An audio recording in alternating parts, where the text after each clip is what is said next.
guys, and welcome back to my channel. It is Kaitlyn. If you have never watched any of my videos before and you're just randomly stumbling across this video, welcome. It is so wonderful to have you. My name's Kaitlyn and I make videos about my pets. Today I wanted to talk a little bit about the basics of handling your bearded dragon and letting your bearded dragon free roam your house. I think that this is a step that a lot of people forget about in their reptile care because you just don't think of reptiles as something that need to be bonded with.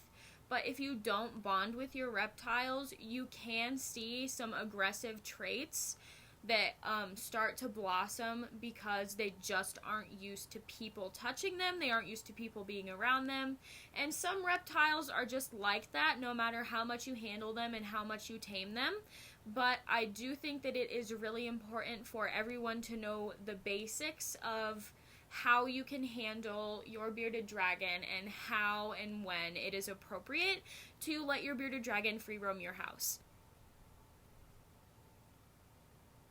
Before we get into that, I actually am going to shamelessly self-plug my small business. As you can see, I wear a lot of rings and I wear a lot of jewelry, and that is because I really love crystal jewelry. And so I have a shop on Etsy called Kaitlyn's Crystal Shop. I can link it down in the description for you guys if you'd like to go check it out. My ring right here is made of clear quartz and I made it myself, and I sell rings just like it on my Etsy if you would like to check that out. And I also bought this ring from one of my good friends' Etsy shops that I can also link down in the description. It is an amethyst ring. It's super high quality and she does amazing work. She and I are great friends, and I can definitely link that down in the description for you guys. And now we can get into the video of about handling your bearded dragon.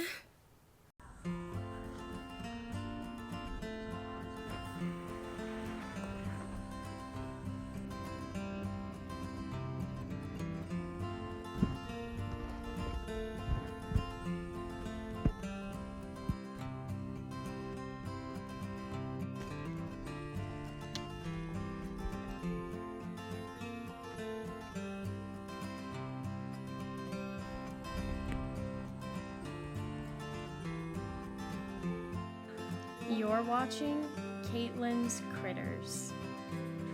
Of course I had to bring Kiwi out for this one just so I could show you guys some of the basics. Bearded dragons like having somewhere to be able to rest all four of their hands, and it's really important that they do, because if they don't, they feel off balance and off center, and it can really freak them out sometimes. So it's important that you are holding them somewhere where they can rest all four of their arms and legs. So Kiwi's front paws are resting on my hand and her back paws are resting on my forearm. That is a really important component of handling your bearded dragon and holding them. It's also really important that you never flip your bearded dragon over onto their backs. It's very important that you never are holding them upright like they would be standing on their back legs for a extended period of time.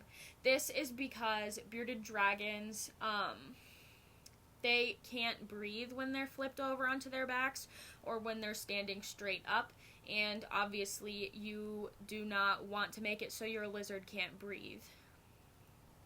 Kiwi is normally really rambunctious when she's being handled and she likes to run around. She's been pretty calm today for us, which is great for the purpose of the video. But if your bearded dragon does get a little bit antsy, I would recommend just letting them run around your house if you're able to. Bearded dragons love being able to run and explore. You don't think about reptiles wanting to run around and explore new places, but really they do. They are super intelligent animals, and people just don't think about them like they would think about dogs and cats. And by no means are reptiles the same as dogs and cats, but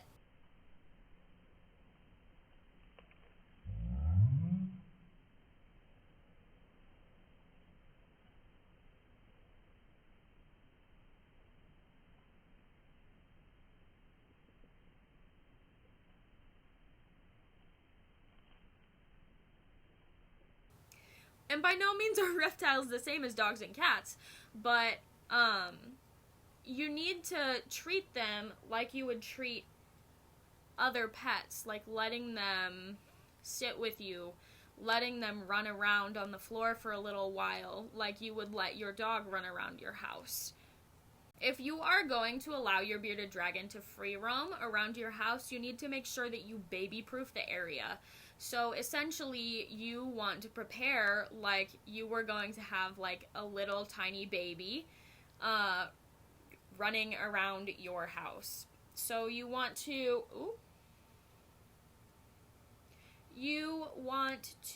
block off any areas that they could possibly get stuck in. Anywhere where you don't want them to be, you need to block off, because they will get into it if they can.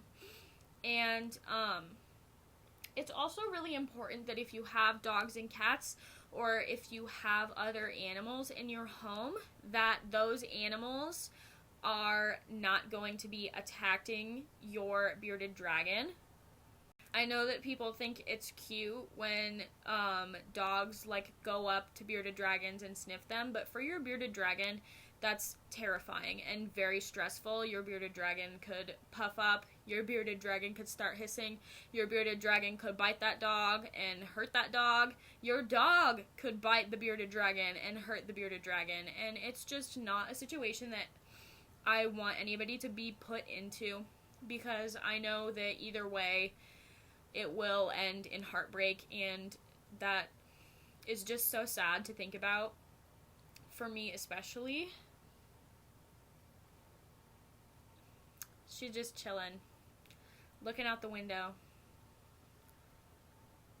And I would never recommend that you keep your bearded dragon out of their enclosure for more than 2 hours at a time. Bearded dragons have very specific husbandry requirements, and obviously your house does not meet those requirements, and so you can't have your bearded dragon out all day, sadly. They need to be under that UVB and under that heat lamp. They need to have proper enrichment. I know that it's sad, but bearded dragons aren't domesticated animals. They're exotic animals, and when it comes down to it, they need exotic animal care. You can't treat them like a domesticated dog or a domesticated cat. And no matter how much you wish that you could, you just can't. And if you don't have a bearded dragon and you're thinking about getting one, and this is a deal breaker for you, then don't get a bearded dragon. Get a dog, get a cat, get something that's domesticated that you can have out playing with you all the time. Because in reality, bearded dragons aren't going to do that for you. This video is pretty short and sweet to the point. So yeah, I hope that you guys enjoyed. Make sure to like this video, share this video, subscribe if you haven't already, and comment down below with content ideas, because it's hard to come up with content ideas all by yourself. And remember that Kiwi and I love you, and I hope that you have a wonderful day.